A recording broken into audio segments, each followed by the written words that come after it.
బావగారు, సూర్య ఆపరేషన్కి డబ్బు ఎంత ఖర్చు అవుతుంది అని మధుమిత అడుగుతూ ఉంటే 10 లక్షలు అవుతుందంటమ్మా అని చెప్పి బాలాజీ చెప్తూ ఉంటాడు. 10 లక్షలా? అయితే సూర్య ఆపరేషన్ చేపించుకున్నట్లే నడిచినట్లేలే అని చెప్పి జలజ అంటూ ఉంటుంది.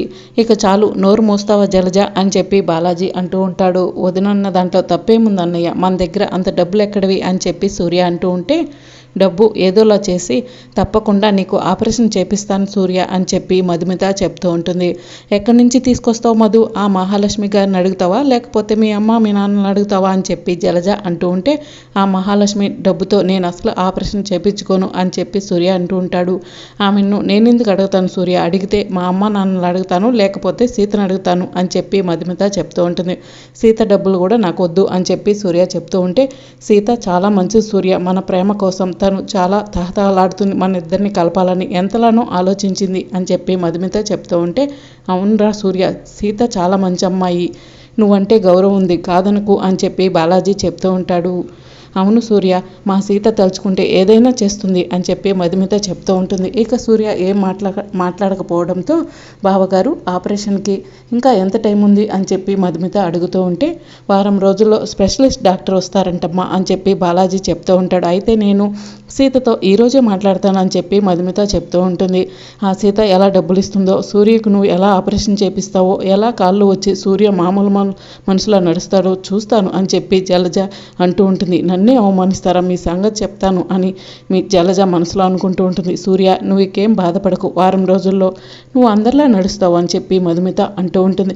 ఇక మరోవైపు మహాలక్ష్మి, అర్చన నైట్ వేర్ వేసుకుని వాకింగ్ వెళ్తారు. సీత అదే టైంలో మహాలక్ష్మిని, అర్చనని చూసి, ఎవరు మీరు, మా ఇదిలే కొత్తగా వచ్చారా ఏంటి అని అడుగుతుంటుంది. నిజంగా నువ్వు మమ్మల్ని గుర్తుపట్టలేదా అని మహాలక్ష్మి అంటూ ఉంటే, ఓర్ని మీరు అత్తలు ఏ కాలేజ్ స్టూడెంట్సో అనుకున్నాను అని చెప్పి సీత అనగానే మహాలక్ష్మి, అర్చన పొంగిపోతూ ఉంటారు. అలా అని అనుకోకండి, ఏదో అత్త కదా అని చెప్పి ఆట పట్టిద్దామని అలా అడిగాను, మీ పగటి వేషాలు నాకు తెలియదా అని చెప్పి సీత అంటూ ఉంటే, వీధిలో అత్తాకిత్త అన్నావంటే చంపేస్తాను అని మహాలక్ష్మి అంటూ ఉంటుంది. ఇక ఇంతలో చాలామంది వచ్చి మహాలక్ష్మికి వంగి వంగి నమస్కారాలు చేస్తుంటే, మా రేంజ్ ఏంటో అర్థమైందా ఇప్పటికైనా, వీధిలో అందరూ నాకు నమస్కారం చేస్తుంటే కనీస గౌరవం కూడా నువ్వు ఇవ్వట్లేదని చెప్పి మహాలక్ష్మి అంటూ ఉంటుంది. ఈ గోడ మొహానికి ఎవరైనా నమస్కారం చేస్తారా మహా, దీని మొహాన పేడ వేయటం తప్ప అని చెప్పి అర్చన అంటుంటుంది. ఓర్ని, మీ ఓవర్ యాక్షన్ ఇదా అయితే రేపు మీతో నేను సెల్యూట్ చేపించుకుంటాను అని చెప్పి సీత అంటుంటుంది. ఏంటి పగటి కళ్ళకి అంటున్నావా అని చెప్పి మహాలక్ష్మి అంటూ ఉంటే, మీతోనే కాదు రామ్మామ, ఇద్దరు మామయ్యలతో కూడా చేపించుకుంటానని చెప్పి సీత అంటూ ఉంటే, ఏంటి మాతోనే ఛాలెంజ్ చేస్తున్నావా అని చెప్పి మహాలక్ష్మి అంటూ ఉంటుంది. అవును, మీతో ఛాలెంజే చేస్తున్నాను, రేపు మీ అందరితో సెల్యూట్ చేపించుకుంటాను అని చెప్పి సీత అక్కడి నుంచి వెళ్ళిపోతుంది. ఇక మహాలక్ష్మి, అర్చన కోపంగా ఇంటికి వచ్చి రామ్, జన అని చెప్పి పిలుస్తూ ఉంటారు. ఇక అందరు కూడా బయటకు వస్తారు. ఏమైంది, మీరు ఇప్పుడే కదా జాగింగ్ వెళ్ళింది, అప్పుడే వచ్చారేంటి అని గిరి అడుగుతుంటాడు. ఆ సీత మమ్మల్ని వాకింగ్ చేయనిస్తే కదా అని చెప్పి మహాలక్ష్మి అంటూ ఉంటే, సీత మిమ్మల్ని అవమానించిందా మహా అని చెప్పి జనార్దన్ అంటూ ఉంటే, అందరూ కూడా మాకు వంగి వంగి నమస్కారాలు చేస్తుంటే సీత మాతోనే సెల్యూట్ చేపించుకుంటానని ఛాలెంజ్ చేసింది అని చెప్పి మహాలక్ష్మి అంటూ ఉంటే, సీతకి మనమందరం సెల్యూట్ చేస్తామా, సీతకి ఏమైనా పిచ్చి పట్టిందా ఏంటి అని గిరి అంటుంటే, సీత ఏదో ప్లాన్తోనే అలా అంది అని చెప్పి అర్చన అంటూ ఉంటుంది. అవును పిన్ని, సీత ఏదో మిమ్మల్ని ఆట పట్టించడానికి అలా అంది, సీతకి మనం సెల్యూట్ ఏంటి అని రామ్ అంటూ ఉంటే, లేదు రామ్, సీత ఏదో పెద్ద ప్లానే వేసిందని చెప్పి మహాలక్ష్మి చెప్తూ ఉంటుంది. నిజమే, సీతమ్మ మనసులో ఏముందో ఎవ్వరు కూడా కనిపెట్టలేరు, సీతమ్మ అన్నదంటే అది చేసి తీరుతుంది అని చెప్పి చలపతి అంటుంటారు. అన్నయ్య నువ్వు ఆపుతావా అని చెప్పి మహాలక్ష్మి అంటుంది. సీత ఈదులో మన పరువంతా తీస్తుందేమో, సెల్యూట్ చేపించుకోవడం ఏంటి అని మహాలక్ష్మి అంటూ ఉంటే, అదేం ఉండదులే పిన్ని, సీత మిమ్మల్ని ఆట పట్టించడానికే ఇలా చెప్పుంటుంది అని చెప్పి రామ్ చెప్తుంటే, అసలు సీత మనసులో ఏముందో తెలుసుకోవాలని చెప్పి మహాలక్ష్మి అంటుంటే, మీరేం కంగారు పడకండి పిన్ని, ఇప్పుడే వెళ్ళి సీత అసలు ఎందుకు అలా అందో సీత ప్లాన్ ఏంటో తెలుసుకుని వస్తానని చెప్పి రామ్ అంటూ ఉంటే, సరే రామ్ వెళ్ళు అని మహాలక్ష్మి చెప్తూ ఉంటుంది.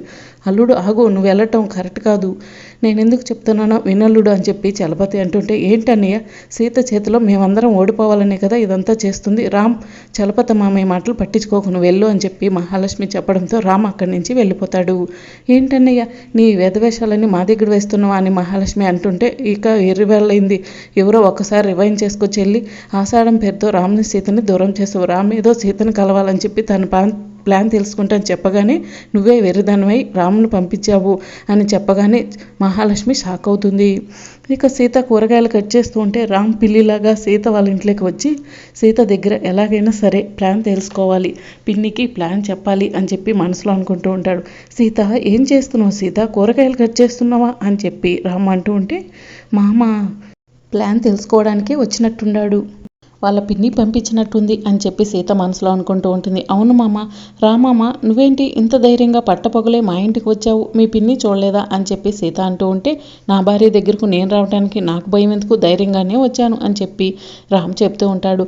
నువ్వు ధైర్యంగా వచ్చావా, నన్ను నమ్మమంటావా మామ అని సీత అంటూ ఉంటే చూడు నా గుండె ఎంత మామూలుగా కొట్టుకుంటుందో అదే టెన్షన్ పడుతూ వచ్చుంటే కనుక బాగా స్పీడ్గా కొట్టుకుంటుంది కదా అని చెప్పి రాము చెప్తూ ఉంటాడు. అవును మామ, నీ గుండె మామూలుగానే కొట్టుకుంటుంది అంటే నువ్వు నిజంగానే ధైర్యంగా వచ్చినట్టు అని సీత చెప్తూ ఉంటుంది.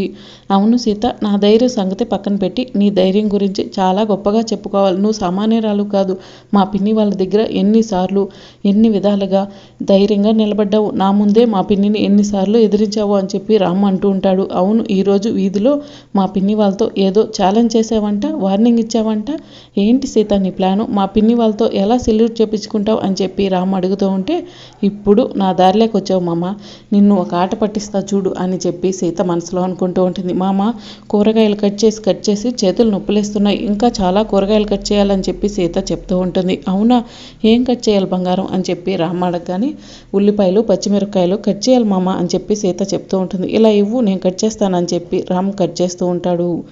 సీత నువ్వు చెప్పిన వెజిటేబుల్స్ కట్ చేశాను, నీ ప్లాన్ ఏంటో చెప్పు సీత, మా పిన్నితో ఎలా సెల్యూట్ చేపించుకుంటావు చెప్పు సీత అని రామ్ అంటూ ఉంటే అబ్బా ఇంకా బట్టలు చాలా ఉన్నాయి, వాటన్నిటిని మడతేయాలి అని చెప్పి సీత అంటూ ఉంటుంది. నీకెందుకు శ్రమ, నేనున్నాను కదా అని చెప్పి బట్టలన్నీ కూడా తీసుకొచ్చి వాటిని మడతలేస్తూ ఉంటాడు. సీత బట్టలు మడత పెట్టడం కూడా అయిపోయింది, ఇంకేమైనా పనులు ఉన్నాయని చెప్పి రామ్ అడుగుతుంటే ఎందుకు లేవు, గిన్నెలు కడగాలి, ఇంకా ఇల్లు ఊడ్చాలి, చాలా పనులు ఉన్నాయని చెప్పి సీత చెప్పడంతో వామ్మో అని చెప్పి రామ్ కోళ్ళబడిపోతాడు. ఇక గిన్నెలు బయటేసి రామ్తో గిన్నెలు మొత్తం కూడా కడిగిస్తుంది. సీత నువ్వు చెప్పిన పనులన్నీ చేసేసాను, ఇప్పటికైనా నీ ప్లాన్ ఏంటో చెప్పు సీత అని రామ్ అడుగుతుంటాడు. మామ నా ప్లాన్ ఏంటో చెప్పను, రేపు మీ పిన్నితో కలిసి నువ్వు కూడా నాకు సెల్యూట్ చేస్తున్నావు అని చెప్పి సీత చెప్తూ ఉంటుంది. రాక్షసి, ఇన్ని పనులు చేపించుకుని నాకు ప్లాన్ ఏంటో చెప్పవా, భర్తని నన్నే మోసం చేస్తావా అని చెప్పి రామ్ అంటూ ఉంటే నువ్వు మీ పిన్ని ప్లాన్ తెలుసుకోవడానికి వచ్చావని నాకు తెలుసు మామ, మీ పిన్ని దగ్గరుండి పంపించిందని నాకు తెలుసు, అందుకే నీతో ఇలా పనులు చేపించాను, వెళ్ళి మీ పిన్ని దగ్గరికి నా భార్య మామూలుది కాదు, గటుకురాలు సామాన్యురాలు కాదు అని చెప్పు మామ అని చెప్పి సీత చెప్పడంతో రాక్షసి అని చెప్పి రామ్ అక్కడి నుంచి వెళ్ళిపోతాడు. ఇక మార్నింగ్ అవుతుంది. మహాలక్ష్మి వాళ్ళందరూ కలిసి కూర్చుని ఆలోచిస్తూ ఉంటారు. రాత్రంతా ఆలోచించినా కూడా సీత ప్లాన్ ఏంటో అర్థం కాలేదు అని చెప్పి అర్చన అంటూ ఉంటే రామ్ కూడా సీత చెప్పలేదంటే సీత ఏదో ఆట పట్టించడానికే చెప్పుంటుంది అని చెప్పి జనార్దన్ అంటూ ఉంటే లేదు డాడీ, సీత పక్కాగా మనందరితో సెల్యూట్ చేపించుకుంటుంది అని చెప్పి రామ్ చెప్తూ ఉంటాడు. అంతేకాదు డాడీ, రేపు మన ఇంటి ముందుకి వచ్చి మనతో సెల్యూట్ చేపించుకుంటుందంట అని చెప్పి రామ్ చెప్తూ ఉంటే అసలు మన వీధిలో మనకు తెలియకుండా అలాంటి సెలబ్రేషన్ ఎలా జరుగుతుందని మహాలక్ష్మి అంటూ ఉంటే ఇంతలో చలపతి వచ్చి మన ఇంటి ముందు చూసారా రంగురంగుల జెండాలు ఉన్నాయని అంటూ ఉంటే పార్టీ జెండాలా అని అర్చన అంటూ ఉంటే దేశభక్తి జెండాలు, అంతేకాదు మన స్వాతంత్ర సమరయోధుల ఫోటోలు కూడా ఉన్నాయి అని చలపతి చెప్తూ ఉంటే అసలు ఏం జరుగుతుంది మన ఇంటి ముందు అని మహాలక్ష్మి అంటుంటే అయ్యో పిన్ని ఈరోజు ఇండిపెండెన్స్ డే అని చెప్పి రామ్ చెప్తూ ఉంటాడు. అవును చెల్ల, ఈరోజు స్వతంత్ర దినోత్సవం అని చెప్పి చలపతి అంటూ ఉంటాడు. పదండి మన ఇంటి ముందు ఇదంతా ఎవరో అరేంజ్ చేశారో చూద్దాం అని చెప్పి అందరూ కూడా బయటికి వెళ్తారు. ఇక ఇంతలో వీధిలో కొంతమంది వచ్చి మహాలక్ష్మి గారు మీరు చాలా గ్రేట్ అండి, ఈరోజు ఆగస్టు 15 ఇంత ఘనంగా జరిపించుకుంటున్నందుకు చాలా సంతోషంగా ఉంది అని మహాలక్ష్మిని అందరూ పొగుడుతుంటారు. ఈ రోజుల్లో అందరూ పెళ్లి రోజులు ఇంకా పుట్టినరోజులు ఏవేవో పార్టీలు చేసుకుంటున్నారు, కానీ జెండాని ఎగరేయటం అనేది చాలా గొప్ప పని, దీన్ని మీరు చాలా సంతోషంగా సగర్వంగా నిర్వర్తిస్తున్నందుకు మా అందరికీ చాలా సంతోషంగా ఉంది అని చెప్పి వీధి వాళ్ళందరూ అంటూ ఉంటే మహాలక్ష్మి సంతోషపడుతూ ఉంటుంది. అసలు ఇదంతా చేసింది ఎవరు అని చెప్పి మహాలక్ష్మి అడుగుతుంటే ఇంకెవరు ఆ సీత చేసి ఉంటుందని చెప్పి అర్చన అంటూ ఉంటే ఇలా చేయటం వల్ల ఆ సీతకేంటి ఉపయోగం అని చెప్పి గిరి అంటాడు. దాని ప్లాన్ ఏదైనా సరే ఈరోజు మనం దానికి సెల్యూట్ చేయట్లేదు, మనం చేస్తున్న జెండాకి మాత్రమే అని చెప్పి మహాలక్ష్మి అంటూ ఉంటుంది.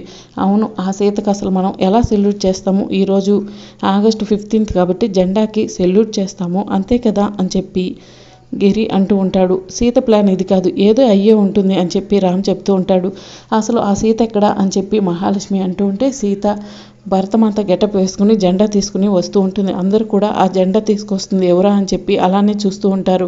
ఇక సీత మొహానికి జెండా అడ్డు ఉండటంతో ఎవరా అని చెప్పి అందరూ అలానే చూస్తూ ఉంటారు. దగ్గరికి వచ్చిన తర్వాత సీత తన మొహానికి ఉన్న జెండాని తీయడంతో రామ్ సీతను చూసి చాలా సంతోషపడుతూ ఉంటాడు. సీత అని చెప్పి రామ్ అనడంతో కాదు భరతమాత అని చెప్పి చలపతి చెప్తూ ఉంటాడు. అమ్మా, నువ్వు అచ్చంగా భరతమాత లాగానే ఉన్నావు, నీకు ఈ గెటప్ బాగా సెట్ అయ్యింది, నిన్ను చూస్తుంటే ఒక రాణి రుద్రమ్మదేవి ఝాన్సీ లక్ష్మీబాయి కనిపిస్తున్నారు అని చెప్పి వీధి వాళ్ళు అంటూ ఉంటారు. నిన్ను ఈ గెటప్ వేయమని చెప్పింది ఎవరు అని చెప్పి వీధి వాళ్ళు అడుగుతుంటే ఇంకెవరు, ఈ వీధికి మహటం లేని మహారాణి మహాలక్ష్మి గారే నన్ను ఈ గెటప్ వేయమన్నారు అని చెప్పి సీత చెప్తూ ఉంటుంది. మహాలక్ష్మి గారు ఈ కాలంలో పుట్టారు కానీ ఆ కాలంలో అసలు ఆవిడ నరనరాల్లో దేశభక్తి పొంగుతుంది. ఆ మహాలక్ష్మి గారు చెప్పడం వల్లే నేను ఈ భరతమాత గెటప్ వేసుకుని వచ్చానని చెప్పి సీత చెప్తూ ఉంటే మహాలక్ష్మి షాక్ అవుతుంది. మరి రాబోయే ఎపిసోడ్లో ఏం జరుగుతుందో తెలుసుకోవాలంటే ఛానల్ సబ్స్క్రైబ్ చేసుకోండి.